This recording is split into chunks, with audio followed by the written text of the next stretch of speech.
Hello everyone, I am Shivani and welcome to Civil Series.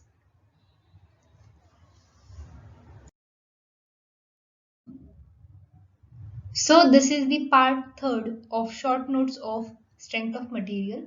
So in this video we'll cover the remaining part or the remaining topics from the strength of material. So in that first is principal stress. So before discussing principal stress there is one more term which is principal plane. Principal plane, and that principal plane is nothing but on the principal plane there is only normal stresses. Normal stresses are present on principal plane and no shear stresses. That kind of plane are called as principal plane. Okay, normal stresses present, no shear stresses. Then principal stress is magnitude of normal stress, magnitude of normal stress acting on principal plane. This is called as principal stress. Then there are two terms which is major principal stress and minor principal stress. So major principal stress, the maximum value of normal stress is called as major principal stress, and minimum value of normal stress is called as minimum principal stress or minor principal stress. Okay. Then next term is major principal plane and minor principal plane. So major and minor principal plane are that plane carries major and minor principal stresses are called as major principal plane and minor principal plane. So these are the four terms. Principal stress is the magnitude of normal stress acted on principal plane. Principal plane is what? Principal plane is that plane which carries only normal stress, but it doesn't carry the shear stress. Then major and minor principal stress. So major and minor principal stress is maximum and minimum value of normal stress is nothing but a major and minor principal stress. Then major and minor principal plane. Plane which carries maximum or major value of principal stress is nothing but major principal plane, and which carries a minimum value of principal stress. That plane which carries a minimum value of principal stress is nothing but a minor principal plane. Then next there are two methods to find out the stress transformation. First one is analytical method, and that is calculated or that perform with the help of formulas, and second one is graphical method that performs with the help of Mohr's circle method. So in case of analytical method, there are few important formulas which I discuss here. So first formula is principal stress. In the principal stress, we calculate that principal stress on two axes. Okay, x and y. So first for sigma 1 or sigma 2, the formula is sigma x plus sigma y divided by 2 plus minus square root of sigma x minus sigma y by 2 whole square plus tau xy whole square. Okay, so this is the formula for principal stress. If we take the plus sign here to calculate or to solve this formula, then this is major principal stress. And if we take the minus here, then that formula is for minor principal stress. Then next formula is absolute maximum value of shear stress. Absolute maximum value of shear stress. So absolute maximum of shear stress formula is tau max is equals to sigma 1 minus sigma 2 divided by 2. Then normal stress acting on shear plane is sigma x dash or sigma y dash, which is equals to sigma x plus sigma y by 2. So these are the formulas to calculate the stress transformation in case of analytical method. The next formula is about the pure shear condition.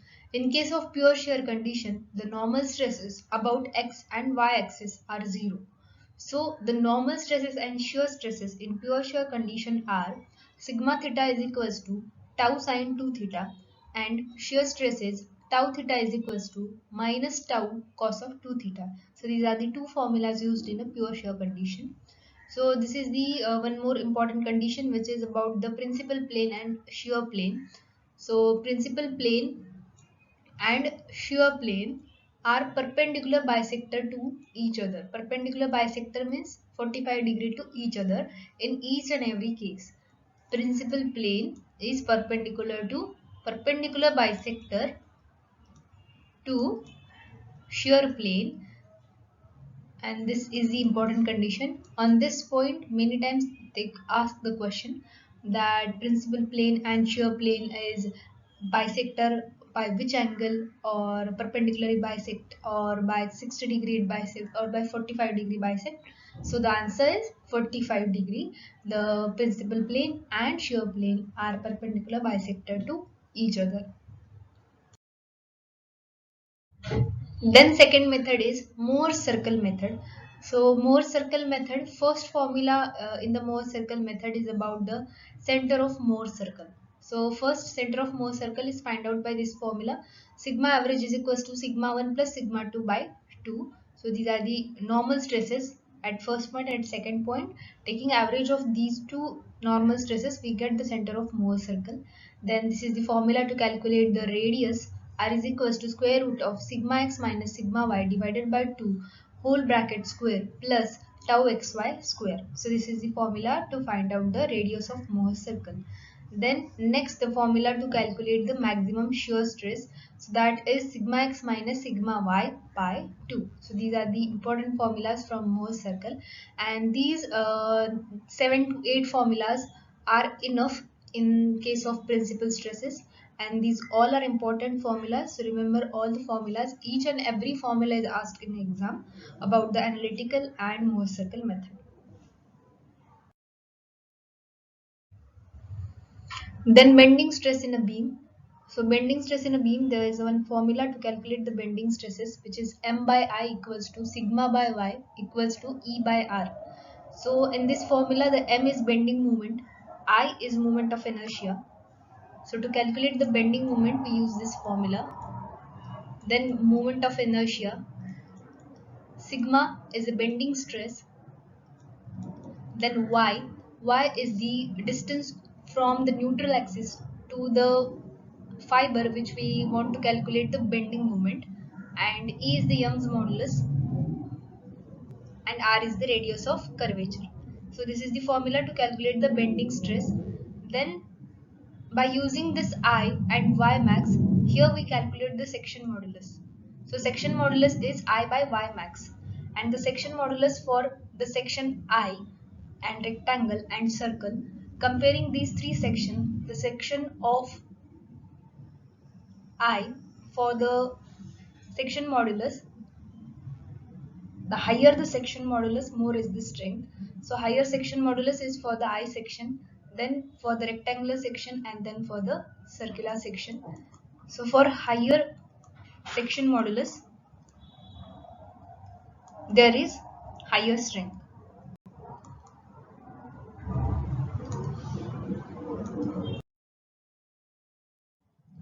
Then next is bending stress in a composite beam. Composite beam is that beam which is made by two different materials. So here this is the beam or the composite beam made by steel and wood. If we calculate the modular ratio of the composite beam, then the formula is ES by EW, means ratio of Young's modulus of steel to the Young's modulus of wood is nothing but a modular ratio. So here this is the beam made by steel and wood. If we convert this beam wholly into steel and wholly into wood, then what is the difference between the area of the member or the width of that member? So here steel is as it is in the first diagram, and second here this is the wood.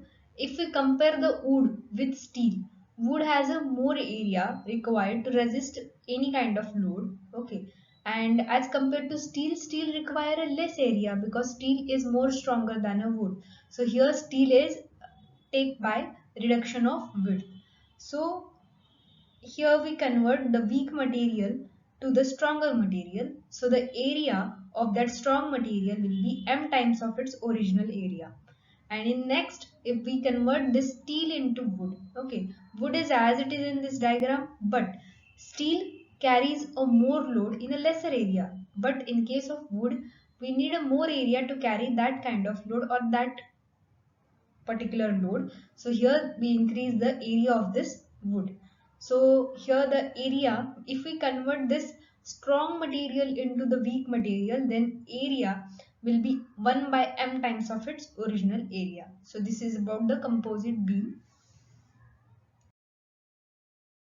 Then next is shear stress in a beam. To calculate the shear stress in a beam, we require the shear force, then area, then width of that section and moment of inertia, and Y bar. Y bar is the distance between neutral axis of that section to the fiber where we want to calculate the shear stress. So this is the formula to calculate the shear stress, which is SAY bar divided by BI. So how to remember this formula? So if you read this formula as a sentence, then you get a sentence as a say by. Okay, so this is the formula to calculate the shear stress. You can remember like this, that say by is the formula to calculate the shear stress. Then next is shear stress distribution.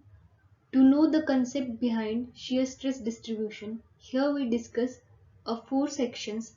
First one is rectangular, then solid circular section, triangular section and diamond section. So in case of shear stress distribution, we find the shear stress which is maximum or minimum on which point on this section. So here in case of rectangular section, the tau max is present about its neutral axis, which is 1.5 tau average, and tau average is nothing but S by BD. S is the shear force and BD are the dimensions for this rectangular section. So here BD is present in case of rectangular section, but in case of circular section, diameter is present. In case of triangular section, height and base is present, like that. Okay. Then next, tau means the shear stress is minimum about its aims. Means last fibers, the shear stress is 0. Then in case of solid circular section, the tau max is present on neutral axis, which is 1.33 tau average. Okay, so here tau average is nothing but S by BD, means S divided by area. And same like rectangular section, the shear stress is 0 about its end in case of circular section. So this is the important formulas. Tau max is 1.5 tau average for rectangle. Tau max is 1.33 tau average for this solid circular section. Then next, in case of triangular section, there are two values of shear stress. First, the maximum value is about its center, and about its center means the center for this rectangular section is h by 2 because total height is h. So about the h by 2 means about the center, the tau max is maximum, and that tau max is nothing but 1.5 tau average. And there is one more value is present about the shear stress, which is on neutral axis. Okay, in case of rectangular section and circular section, neutral axis and center is same, but in case of rectangular section, both are different. So here the rectangular section neutral axis is h by 3 from the base, and for this the shear stress is 1.33 tau average. Then in case of red diamond section, both values are there, values about its center and value about its neutral axis. So value about its neutral axis is equals to tau average, and value about its middle point of its half section is 9 by 8 of tau average. Okay, so that value from the top end of this diamond section is 3h by 8, and this remaining is h by 8. So total is h. This is h by 2 and h by 2. Okay, so these are the values for the shear stress distribution for all the four sections. Then next is torsion in a staff. So staff is the machine which is used to convert the energy from one form to another form, like by twisting or by torsion. So this is the formula to calculate the torsion. So T by J. T is nothing but a torsional moment. J is the polar moment of inertia. Then tau is the torsional shear stress. R is the radius of curvature. G is the shear modulus. Theta is the angle of twist, and L is the length. Okay. So here numerical is asked rarely, but they ask one formula about this formula is what is GJ. So Gj is nothing but, take this first term and second term. So Gj is nothing but TL by theta. So this Gj and TL by theta is nothing but torsional rigidity. So they ask what is torsional rigidity, or in the previous video we see the axial rigidity and then flexural rigidity. So these all rigidity formulas are important. So here Gj is nothing but a torsional rigidity. Then one more term is there, torsional stiffness. So torsional stiffness is nothing but T by theta. So here T by theta, if we take this theta into this side, then formula for T by theta is Gj by L. So this is the torsional stiffness. So these two formulas are important, and these formulas are formed by this torsional equation. Then next is combined effect of bending and torsion. To find out the combined effect of bending and torsion, there are two formulas which is related to bending stress and torsion stress. So that two formulas are M by I is equals to F by Y equals to E by R. And next for torsion, the formula is T by J equals to tau by R equals to G theta by L. So these are the two formulas here. But in the first case, in the bending stress, the value of section modulus is related to moment of inertia and Y max. In second case, the section modulus is related to polar moment of inertia and Y, or here the distance is R. Okay, here they choose the distance between neutral axis and the point where we want to calculate the torsional stress. The distances are here. So the section modulus in first case and second case, the difference is about the moment of inertia. So first, in case of circular section, for example, in case of circular section, I, that is moment of inertia for circular section, is pi d raised to 4 divided by 64. But the polar moment of inertia is the addition of two moment of inertia, which is about x-axis and y-axis. The addition is pi d raised to 4 divided by 32. Okay, these are the values of section modulus. And here we want to calculate the sigma b. So the notation for sigma b in this formula is F. So F is nothing but sigma b. So to calculate sigma b, the value is m divided by z. And to calculate tau max, the formula is T divided by Z.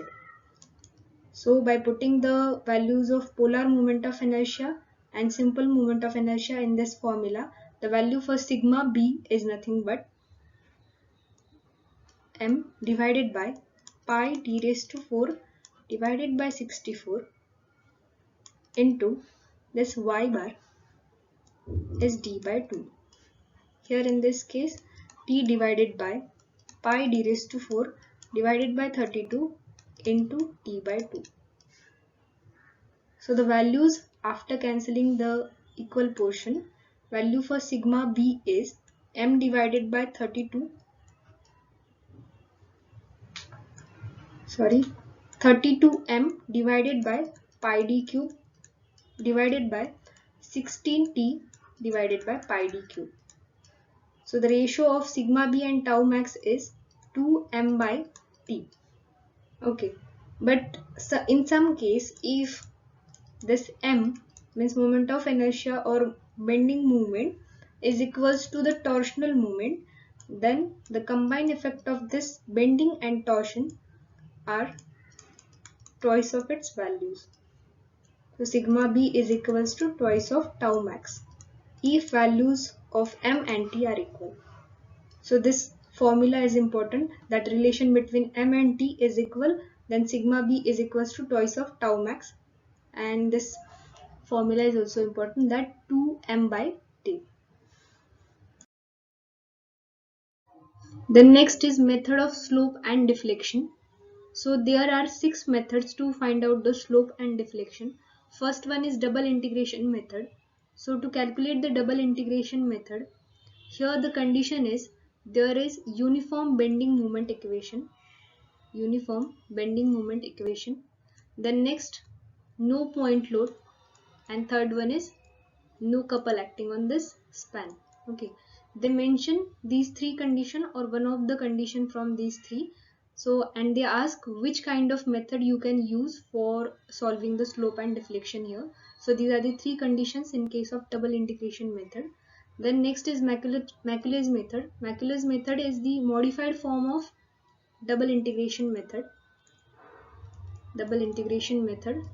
And in case of Macaulay's method, the bending moment equation is changed from one form to another form to solve any kind of span. Then next, in case of moment area method, conjugate beam method and strain energy method, one condition is always asked which kind of beam is solved by these three methods. So prismatic and non-prismatic beams are solved from these three methods. Then next, last one is superposition method. If any kind of load acting on a beam and which is more than two point loads or more than two UDL and UVLs are acting on a span, then this superposition method is used. So these are the 6 methods, and mostly they ask about the double integration method and Macaulay's method.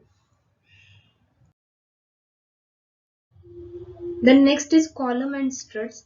So in the first figure, the column is there, and column is a vertical component which is subjected to compressive loading. Then next is struts. Struts are the inclined members which are also subjected to compressive loading. Struts we use in a steel structures or in case of construction of trusses, and we use these columns in case of RCC structure.